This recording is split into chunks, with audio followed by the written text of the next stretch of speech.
जय माता दी दोस्तों, मैं भाविनी मिश्रा अपने चैनल में आप सभी का एक बार फिर से स्वागत करती हूँ। अगहन शुरू हो गया है तो अगहन गुरुवार का व्रत रखा जाता है। हर गुरुवार को अगहन महीने में व्रत रखा जाता है जिसको मार्गशीर्ष महालक्ष्मी व्रत के नाम से भी जाना जाता है। तो इस वीडियो में मैं आपसे शेयर करूँगी कि यह व्रत कैसे रखा जाता है, इसके नियम क्या हैं, पूजा विधि क्या है, कैसे स्थापना करनी है, कैसे विसर्जन करना है, इससे जुड़े हुए सभी नियम के बारे में, पूजा विधि के बारे में आपको बताऊंगी। तो वीडियो के साथ बनी रहिएगा। ऐसी मान्यता है कि अगहन गुरुवार में माँ लक्ष्मी पृथ्वी लोक पर विचरण करने आती हैं। इस अवसर पर जो श्रद्धालु घर द्वार की विशेष साज सज्जा करते हैं, साथ में माँ लक्ष्मी की विधिवत पूजा अर्चना करते हैं, उन्हें सुख समृद्धि और ऐश्वर्य और धन की प्राप्ति होती है। आइए जानते हैं कि अगहन गुरुवार कब कब है। जो पहला अगहन का गुरुवार का व्रत है वह 30 नवंबर को है, दूसरा 7 दिसंबर को है, तीसरा 14 दिसंबर को है और चौथा जो है 21 दिसंबर को पड़ेगा।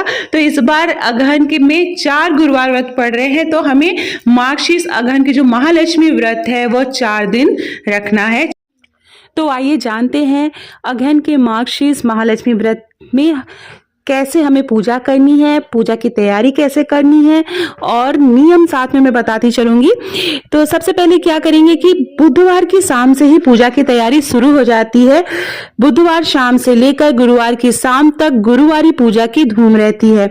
हर घर में के मुख्य द्वार से लेकर आंगन और पूजा स्थल तक चावल के आटे के घोल से आकर्षक आकृतियां बनाई जाती हैं, रंगोली बनाई जाती है। इन आकृतियों में माता लक्ष्मी के पांव बनाने का विशेष महत्व माना जाता है। तो बहुत से लोग पूछते हैं कि कितने पांव बनाने चाहिए, तो आप 5 पांव, आप जैसे घर की सीढ़ियां हैं तो हर सीढ़ी पर आप लक्ष्मी माँ के पांव बना सकते हैं। 5, 7 या 9 पांव आप जरूर बनाएं माँ लक्ष्मी के। इन आकृतियों के माँ लक्ष्मी के पांव जैसे मैंने बताया बनाए जाते हैं। संध्या होते ही माता लक्ष्मी के सिंहासन को आम, आंवला और धान की बालियों से सजाया जाता है। धान की बालियों से क्यों सजाया जाता है? क्योंकि जो नए धान होता है, जो नए धान की बाली होती है उससे सजाया जाता है और कलश की स्थापना करके माँ की पूजा की जाती है। आइए जानते हैं कि उपवास कैसे करना है। पद्म पुराण में यह व्रत गृहस्थ जनों के लिए बताया गया है। इस पूजा को पति पत्नी मिलकर करते हैं और अगर किसी कारणवश पूजा में बाधा आए तो औरों से पूजा करवा लेनी चाहिए, पर खुद उपवास अवश्य करें। उस गुरुवार को गिनती में ना लें, ये नियम है। अगर किसी दूसरी पूजा का उपवास गुरुवार को आए तो भी यह पूजा की जा सकती है। दिन या रात में भी पूजा की जा सकती है। दिन में उपवास करें और रात में पूजा के बाद भोजन किया जा सकता है। इस व्रत कथा को सुनने के लिए आप आस पड़ोस के लोगों को, रिश्तेदारों को और घर के लोगों को बुलाएं और व्रत कथा जब पढ़ें तो घर के सभी सदस्यों को आप शामिल करें। अभी मैं आगे आपको बताऊंगी कि पूजा विधि क्या है, साथ में मैं नियम बताते चल रही हूँ। गुरुवार को सुबह ब्रह्म मुहूर्त से ही माता लक्ष्मी की भक्ति भाव के साथ पूजा अर्चना की जाती है। अगर आप सुबह सुबह माँ लक्ष्मी की पूजा करें, घर के बाहर आप एक दीपक जला के रखें, छोटा सा चावल का ढेर करें, उसके ऊपर चतुर्मुखी दीपक जला के रखें सुबह सुबह, तो ऐसा माना जाता है कि माँ लक्ष्मी अगहन के महीने में विचरण करती हैं तो वो प्रसन्न होती है और आपके घर में प्रवेश करेंगी। इसके बाद उन्हें विशेष प्रकार के व्यंजनों का भोग लगाया जाता है। ऐसी मान्यता है कि अगहन महीने के गुरुवारी पूजा में माता लक्ष्मी को प्रत्येक गुरुवार को अलग अलग व्यंजनों का भोग लगाना चाहिए, जिससे कि उनका आशीर्वाद प्राप्त होता है। आइए जानते हैं श्री महालक्ष्मी की स्थापना, विसर्जन और पूजा विधि क्या है। इस पूजा को करने के लिए किसी भी ब्राह्मण या पुरोहित की आवश्यकता नहीं होती है। हर कोई अपनी शक्ति भक्ति से पूजा कर सकता है। एक दिन पूर्व ही घर को गोबर से लेप लेते हैं। आपको अगर गोबर मिल पाएगा कहीं से गाय का तो जरा सा आप वहां पे लेप कर लीजिए, या फिर आप गेरू से भी कर सकते हैं। फिर गीले कपड़े से उसको पोंछ लें। इसके बाद एक पीढ़ा लें, आप चौकी लें और वहीं पे आप चौकी स्थापित करें। नीचे आप जो है चावल के आटे से रंगोली भी जरूर बना लें। उसके बाद जो है आपको चौकी के ऊपर जो है चावल रखना है, चावल का ढेर बनाना है, या आप गेहूं का ढेर बना सकते हैं। और एक साफ सुथरे तांबे या पीतल को पानी में भरकर चावल और गेहूं रख दें। उसके ऊपर कटोरी पे पानी में सुपारी, कुछ पैसे और दुर्वा जरूर डालें। ऊपर से लोटे के चारों तरफ 5 तरह के पेड़ के साथ 5 या 7 पत्ते डालकर बीचों बीच एक नारियल रखें। उस नारियल पर बाजार में उपलब्ध देवी के मुखौटे या चेहरे को बांधकर या चिपका दें। नहीं आप कर पा रहे, मुखौटा नहीं मिल पा रहा है तो नारियल पर आप एक आँख नाक बना दें।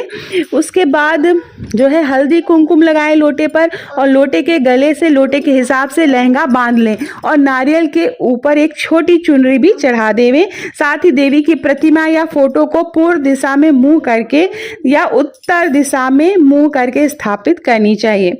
इस व्रत कथा, फिर इसके बाद व्रत कथा सुननी है आपको। पुस्तक में जो व्रत कथा की पुस्तक में जो फोटो है उसकी भी आपको पूजा करनी है।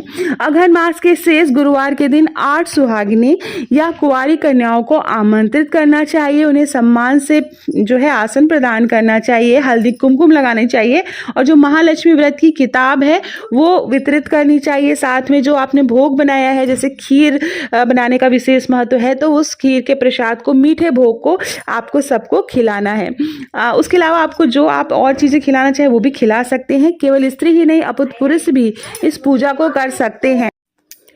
रात को फिर देवी की पूजा करें और मिष्ठान का भोग लगाएं तथा गौ माता के लिए भी अन्न रखें और दूसरे दिन सुबह गौ माता को उनका भाग अर्पित करें। इसके बाद परिवार के सदस्यों के साथ मिलकर भोजन करें। तो इस तरह से व्रत करना है। सुबह पूजा करनी है, शाम को भी माँ की पूजा करनी है। अगर सुबह आप किसी कारण से पूजा नहीं कर पा रहे हैं विधिवत, तो आप जैसे सिंपल पूजा करते हैं उस तरह से माँ लक्ष्मी की पूजा करेंगे और शाम को आप विधिवत पूजा कर सकते हैं।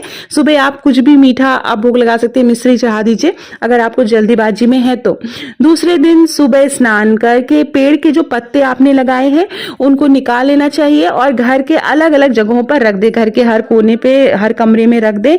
पानी जो है, जो जल है लोटे में, उसको आप तुलसी की क्यारी में डाल दें। जिस जगह पूजा की हो वहां हल्दी कुमकुम छिड़क कर 3 बार प्रणाम करें। तो इस तरह से पूरी पूजा होती है और फिर अगले दिन इनका विसर्जन होता है। इसी प्रकार महीने के हर गुरुवार को ये काम करना है। मार्गशीर्ष अघन मास के चारों गुरुवार को इसी प्रकार पूजा करनी है। पद्म पुराण में कहा गया है कि जो कोई जातक हर वर्ष श्री महालक्ष्मी जी का यह व्रत करता है उसे सुख संपदा और धन आदि का लाभ होता है। तो ये थी पूजा विधि। छोटी छोटी बातों का ध्यान रखेंगे, जैसे कि आप जो है अगर आप हर गुरुवार को नहीं बुला पा रहे हैं कुंवारी लड़कियों सुहागिनों को, तो जो अंतिम गुरुवार है उस दिन आप उनको बुलाकर उनका सम्मान करें, उनको हल्दी कुमकुम का टीका लगाएं, पैरों में आलता लगाएं और आप खीर का प्रसाद जरूर वितरित करें। और बहुत सी छोटी छोटी बातें हैं। आप पूजा बहुत ही आसान तरीके से होती है। हर गुरुवार को इसी तरह से पूजा करनी होती है। कोई भी क्वेश्चन हो तो आप कमेंट बॉक्स में ज़रूर पूछिएगा। बहुत बहुत धन्यवाद ये वीडियो देखने के लिए।